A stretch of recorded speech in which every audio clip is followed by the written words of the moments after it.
Hey there and welcome. Thank you for choosing the Simple Debt Payoff Calculator. Now, whether you're managing your finances with your partner or you're organizing your debt relief solo, this tool is designed to help streamline your debt reduction. It's perfect for on-the-go management and collaboration should you choose. This planner does require a free Google account and it works with Google Sheets, but no need to worry because it does not require any previous spreadsheet knowledge to use.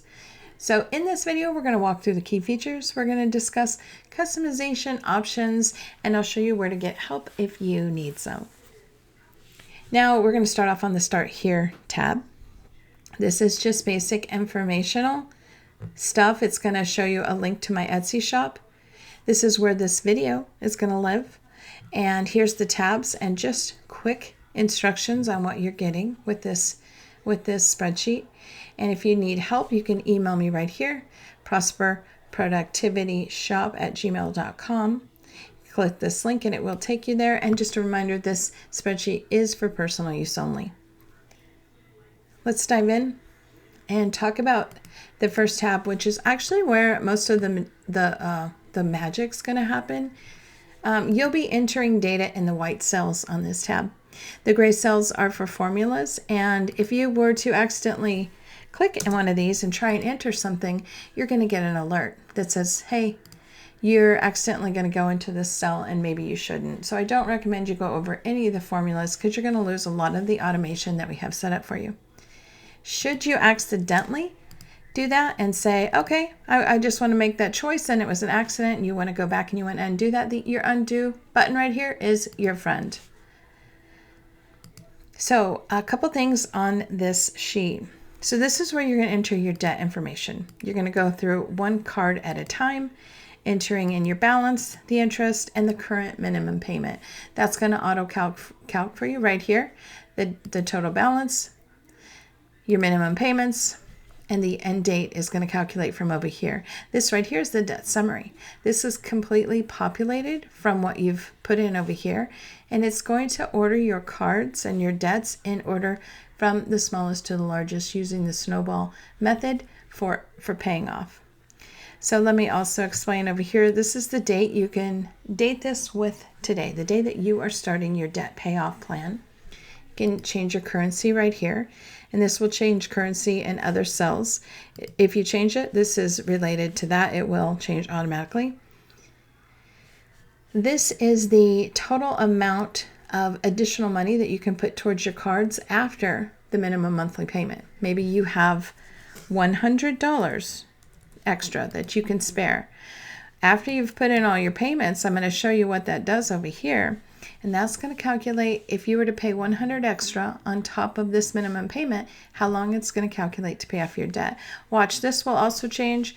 These are also going to change. Let's just say you had $200 extra each month to pay off your debt.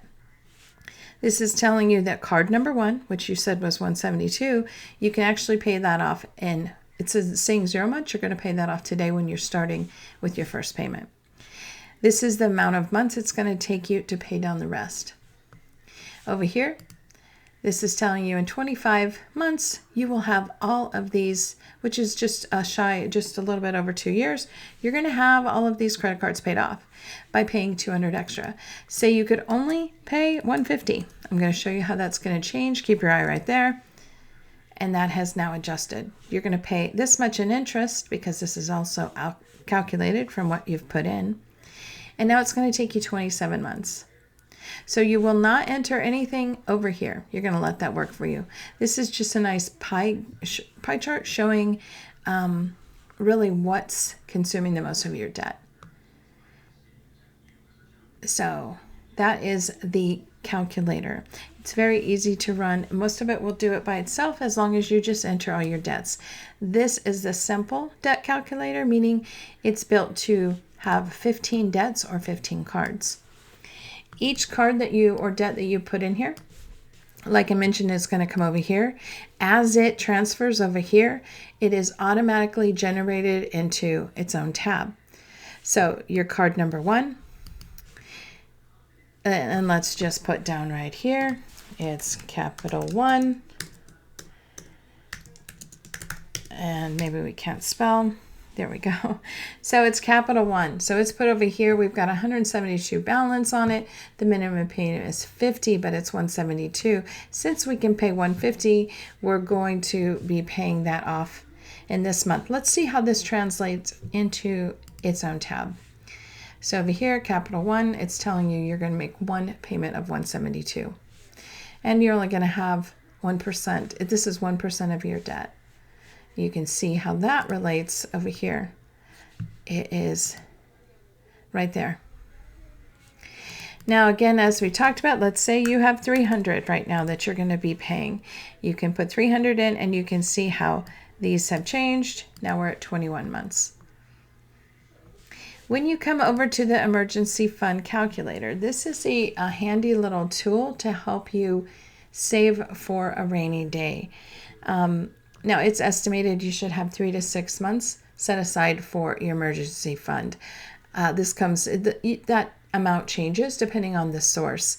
But this is a quick little calculator that can help you figure out how you can make that savings happen. This is a very basic budget that I've put in here where you can high level estimate how much your living expenses are. If your living expenses are $2,000 a month, I suggest starting with saving for 1 month. You can change this and say maybe you want to save for 3 months, and you can do that. That's also going to change right here how long it's going to take you. Let's go back to 1 month. So it's going to take you 20 months to achieve that goal, which is not bad because you've got to start somewhere, right? So this is trying to show you how to, while you're paying off your debts, still manage to put some money aside for a rainy day. These rose-colored cells are all formulas. This is a formula. These are also formula. You're only going to enter into the white here. This right here is the amount that you can put aside for your emergency fund. Let's say you decide that you have $150 for your emergency fund. And now that's going to take you 13 months to get to 1 month worth of savings. And then again, once you get to 1 month, then I suggest you just keep trying to go for the second month. Don't try and do it all at once. It can be overwhelming. Here are some really quick tips on how to build an emergency fund that works for you and your family. So we've covered all of the tabs. Like I mentioned, these are the tabs that are auto-generated based on what your cards are and that you've put over here. These are all locked, meaning you can also not put any data in these because everything here is auto-populated. Now, if you have any questions, and you be sure to go ahead and email me here, and I really wish you luck and prosperity in your debt reduction journey. Thanks a lot.